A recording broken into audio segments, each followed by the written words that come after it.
IVF and surrogacy have returned to the news for reasons that we don't have to get into. This is, to me, the clearest example of moral I wonder what those reasons are. confusion, not just in our culture, but even on the right. There are many people on the right, many prominent conservatives, who don't understand why IVF and surrogacy and a market for couples who otherwise can't have children, like homosexuals, to purchase babies, why that is wrong. They don't quite understand it. There's a guy, Richard Haney. Okay, so we're doing the quartering talking point that, like, adoption is purchasing babies, and that IVF is purchasing babies, like selling children. Okay, that's interesting. Yeah, so this is a talking point, much like every other one the right tries to do, where they essentially try to evoke disgust by renaming a thing in a way that sounds technically true. It is not technically true, but sounds technically accurate or true. And thus, just by calling it that, evokes a negative reaction that is itself an argument against, like, it being a good thing. So in the case of adoption, they rename adoption, which is really, if you were to explain what it is, a way in which the state essentially holds on to a child, generally for a time, in like a house or a home or something, like a group home type deal, until there is a suitable guardian that is able to, like, take care of them, and they have the, like, proof that they're capable of taking care of a child. They pass background checks, and then sometimes they get money from the state to have the kid. Sometimes that's a thing. They will rename that to selling a child, selling and buying kids. They will rename using medical technology to take one person's DNA and another person's egg, fertilize them outside of the body, thus creating a viable embryo, and then implanting it into another person to act as the host for the developing fetus. That is somehow, because you pay for the service, buying and selling a baby. It is a renaming, a very, very audacious renaming of a thing to sound as horrible as possible, so you don't need to make an argument for why it's bad.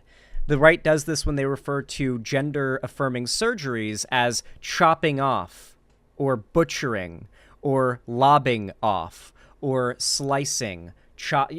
They use these words that are meant to evoke disgust, fear, cringe, because they can't make an argument against these things. So instead, they just describe it in an inaccurate way that sounds, to the layperson, about right. And simply it being a witty, insulting way to refer to it that evokes disgust is enough of an argument, quote-unquote, for people to be against it. It's one of the most effective conservative argument strategies. Who is I guess you'd call him a right-wing liberal commentator. And here was his, I think, sincere confusion on why conservatives would oppose IVF and surrogacy. He says, let me try to understand the social conservative position on reproductive issues. Abortion should be banned so poor people can be forced to give birth. IVF and surrogacy should be banned to prevent smart and successful people from reproducing. Do I have that right? No, he does not have that right. The reason I think they were being... I think that person was being sarcastic, but, the left can't meme or joke, so that person must have been serious. Oppose abortion and IVF and surrogacy is because we believe that people are not property to be purchased and discarded at will. Really? Really? That's why? People are not property? Why is your entire policy around children and women that they are the property of their husbands and fathers? Like, this guy will literally in his next video argue, effectively by hard implication, that children are the property of their fathers and women are the property of their husbands. Or their fathers until they have a husband. Or should be, at the very least. The idea that they are not against that is not what they are against. Essentially, they have come up with an explanation for their beliefs that sounds as egalitarian as possible. Because remember, we've won the culture war already. The fact is, the left won the culture war a long time ago. The second conservatives had to start lying about not being racist and not being homophobic. Like, once a certain minority group stops being acceptable to admittedly be bigoted towards, and you have to start using euphemisms, dog whistles, and denying accusations of being racist or bigoted towards that group, what does that mean when they are denying the accusation of that bigotry? They know they are racist. They know they're homophobic and transphobic and sexist. It's oftentimes, like, revealed in DMs that they have in private. Why are they so scared to let the mask slip? There are many reasons. Some of them involve their financial stability with, like, certain companies and stuff like that. There have been banks that have cut off the services of some Nazi figures because they've just gone too far and gotten too big going too far. But broadly, it's the fact that we've already won the culture war. All of the reasons why they have to hide it shows that they're forced into a position where they have to convince people that being bigoted is woke.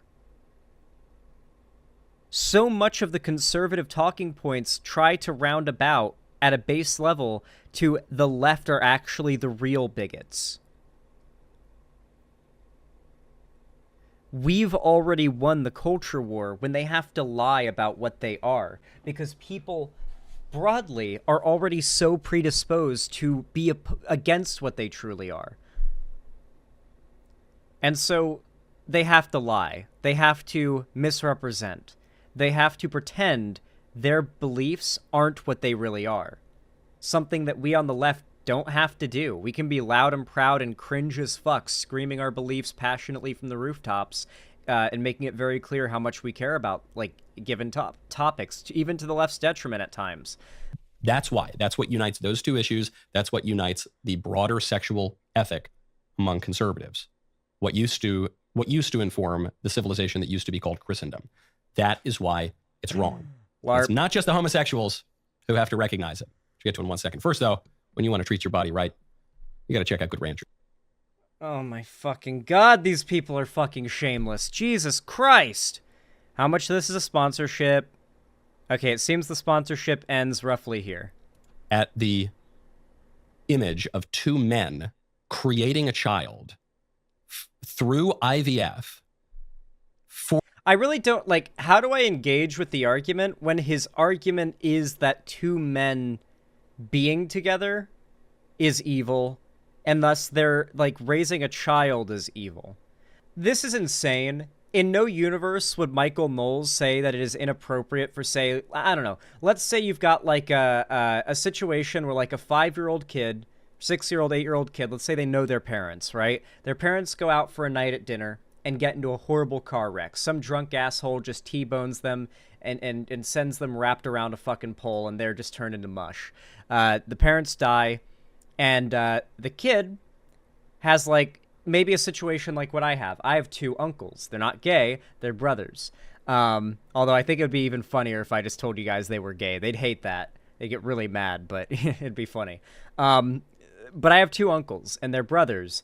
And, like, let's say in a situation like that, the kid gets, like, adopted by their uncles, or just kind of gets passed on because next most suitable legal guardian, and raised by 2 uncles. There are tons of situations like that. Grandparents or like a grandpa and like great grandpa, like taking care of like an orphaned kid, that's part of their family. That happens all the time. And while losing a parent isn't ideal, and obviously in this situation no parent is being lost to death, so it's far less traumatic for a kid who's, you know, come from these circumstances that Michael Knowles wants to ban. But in this example, there are tons of people who are raised by 2 women, 2 men, not because they're in a gay relationship, just because of circumstances. Many times they're blood-related family, even. And those people tend to be perfectly fine and well-adjusted. There is yet to be any scientific evidence whatsoever provided that shows that men are not as capable of providing the care and nurturing aspect for children that mothers and women are generally expected to. Just because we have a strong societal bias in favor of women falling into jobs like nursing, teaching, and other caring-related jobs like childcare, does not mean that is a woman-specific thing. Men are just as capable of it. We have just socialized our society more towards that. At a time that was probably more useful, but our society gets more and more functionally egalitarian as time goes on. Like the strength, speed, and whatever other differences between most men and women, it gets less important as time goes by. And so the ideas, the reasons why those social standards existed are starting to fade away, and so those social standards don't need to exist anymore either. Michael Knowles and his entire worldview rely on halting the world's progress.